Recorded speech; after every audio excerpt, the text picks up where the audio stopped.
Hi everyone, hope everyone is doing fine today. Here's Abdul, and today we have another unboxing. And as you can see, we have a vintage watch. I saw this watch, I was scouring eBay as usual on the weekends. When I have some downtime, I look at the auctions, and I found this new old stock Arlaska Swiss watch with manual wind. Some scratches on the back, maybe because of the movement to check out. But I thought, okay, I'd put my offer. My offer was accepted, and I was really happy to get it. So I wanted to show everybody why I got it. First off, because of these very nice texture on the dial. You have like a dégradé dial, like a sunburst brown dial. And I don't know if this is meant to be like this or due to the age of the watch. But anyway, it looks really nice. The case shape is pretty cool. I don't have any case shape like this. And it's a 39 millimeters in diameters, lug to lug 43, thickness around, let's say 11, and a lug width of 18 millimeters going to 20 millimeters, or actually 22 if you want to include here the lugs. So this is the strap that came with it.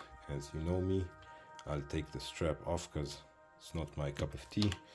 I'm wearing, by the way, the Baltney got this strap on it, this rubber strap, and I think it matches really well with the indices. So if you do like this kind of content, be sure to subscribe, hit the like button. It does help the channel a lot. As you can see, this is the strap that came with it. Most probably I would just get, actually I have here one strap that I had outside, maybe this one. Let me put it on. So I found out that this is a 19 millimeter lug width. It's not 20 somehow, even though it's showing 20. The 20 millimeters are a little bit too thick, and the 18 were a little bit too short. So my solution, use NATO, as it's a little bit compressible. So if it's the lug width is smaller than the straps that you have, then use one size bigger, so 19 use 20, and with this kind of strap it would look really nice, like this one.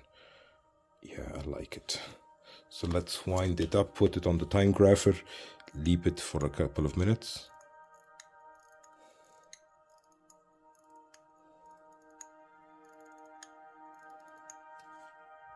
I think it's fully wound. I wound it before, so I'll get the time grapher. Let me check. There's a couple of room pips, but they're still there, so maybe the tritium. So this is really an NOS watch, a new old stock, because the tritium has a little bit shelf life left, or at least it did. Let me get the time grapher and see how the movement is doing. So excellent numbers, +6, 260 amplitude, 0.2 millisecond beat error, 3 hertz, 21,600 vibrations. Excellent, excellent, I have to say. So I'm really happy for this purchase. So I will continue the same, let's say, format like I did. I'll wear it for a week, give me my first impression, and combine it with this unboxing video to have like a more comprehensive look on the watch. I have to say this, it looks modern, because you have here the chamfers, the polished chamfers. You have here brushed dial, the upper side of the case brushed, the side is polished, the chamfered are polished, so it gives it a really slick look as well. And yeah, definitely will wear this one a lot at work, because I've been noticing what I wear, my other pieces. Sometimes I get some people looking weird, and some people also don't understand the idea of collecting luxury watches. But yeah, it's a hobby that's not for everyone. Anyways, see you in a couple of seconds later when I come back with my first impression. See you soon. So continuing my first impression on this Arlaska vintage watch, I have to say the dial is such a mesmerizing dial. I tried a couple of strap options. because I think it's 19 millimeters, so one of these odd ones.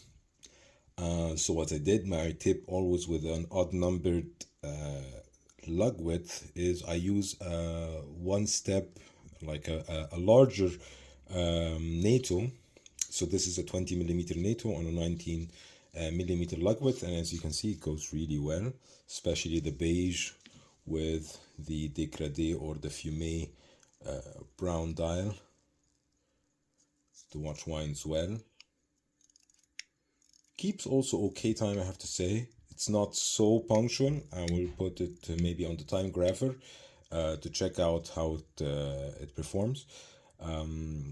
But at least it keeps times well. So it's not like a watch that's plus 60 or something like that.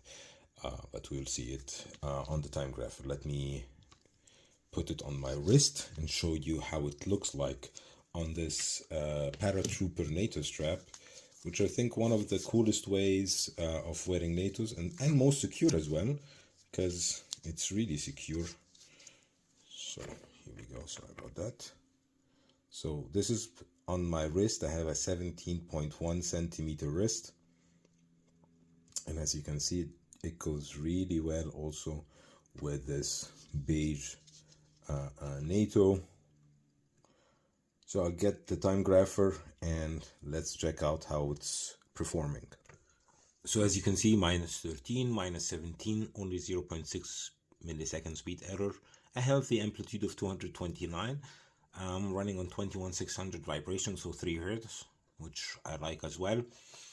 So let me take the watch off the time grapher and give you my last remarks on the watches. So what I think about this watch, I really was what I thought I was over the vintage fad or vintage phase in my watch collecting experience. Looks like it's a cyclical somehow cycle that comes back, and I just saw this when I was just, I have to get this, especially after getting this one as well. So this was also a midnight purchase on eBay, as well as this one. So be sure to keep your eyes open for such watches, because you don't know what you would find on eBay. And as always, this invitation to like, subscribe, you'll find the subscription button here, and 2 videos on the left and on the right that might interest you as well. Thank you for watching, and see you in the next one. Bye bye everybody.